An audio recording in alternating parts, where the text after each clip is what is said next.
didn't really bother filming. It only took like a minute. I got Jeff's saw all fixed up, taking it back, and it's workout night, and it's big boy workout night, so you can meet the crew. Good. Come on, try it. There you are, easy.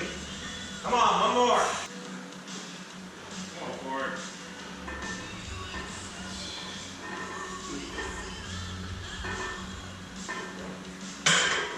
That made me fall in. That's excessive.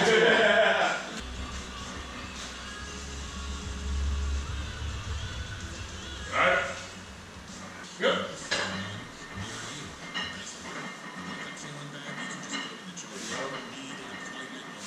Okay, stop.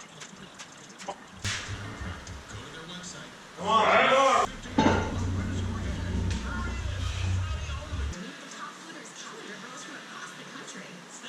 Who is this? Brandon Sanderson. Okay, what's over? Fantasy. High fantasy, medium, low fantasy.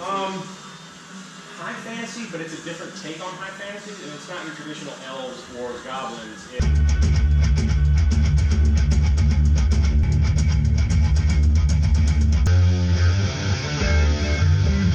I'm about to walk into the grocery store the night before Thanksgiving.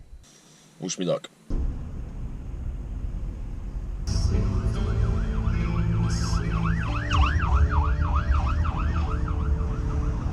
Fucking Christ, yeah, don't fucking move, assholes. Jesus, yeah, keep driving. Fucking retards. God damn. These fucking drivers right here are fucking ridiculous. Alright, I've got this great idea. Alright, what we're going to do is we're going to take a bunch of people, go to a different country, oppress their people, kick them out of their land, take it, and then we're going to rewrite history and say that we're all friends. Happy Thanksgiving.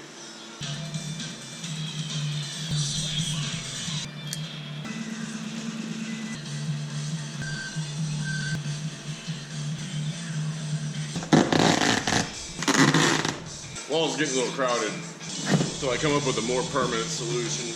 These are all out of service ropes. Thanks for the high V, Dan. Also, fuck you. I like to keep a set of basic parts around. You never know when you're going to need something, but I've got to get some kind of a storage solution because just sitting in bags isn't really working. Alright, so I got it all organized, but this snowballed quickly because I want to get it all in here. Now I'm inventorying and organizing this mess. What the hell did I get myself into? It's about 10 o'clock now. Our little heater's not keeping up. I'm calling it for the night. Sometimes I wonder if I'm a closet masochist. Apparently I just like causing myself pain and frustration because this is ridiculous. Well, I made some progress today. So we're over at my little sister's house.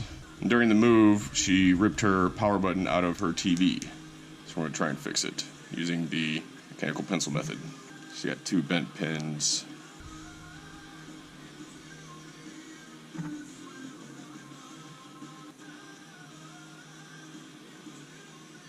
Don't think I'm gonna get any closer than that.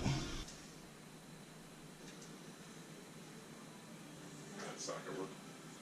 Try it now. It's flashing. It works. Are you serious? Oh my god! Oh! If you weren't on your video, I'd give you a hug. Mother Teresa! Mom, come on. Well, since you left your video camera at my house, Jonathan.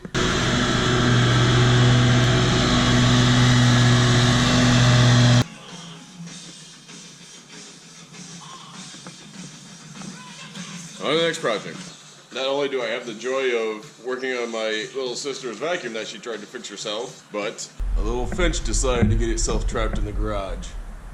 I generally think wires are supposed to be connected to something.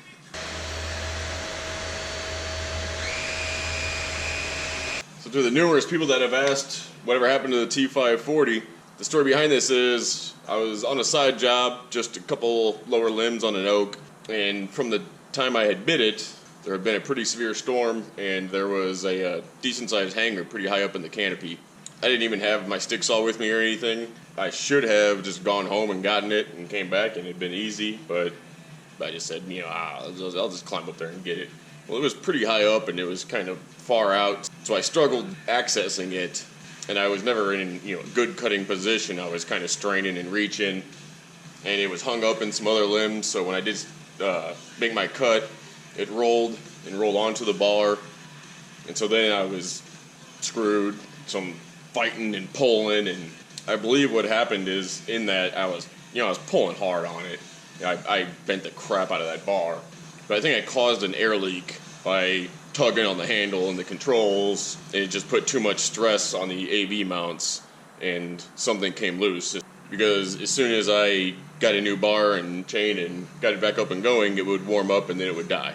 So I broke it all down because I wanted to see if there was any damage on the cylinder, and it's a little less serviceable than I'm used to, so I just kind of boxed it up and put it aside, and I haven't heard really from Husqvarna in a really long time. But they did contact me the other week, and like, oh, I should probably get that back together.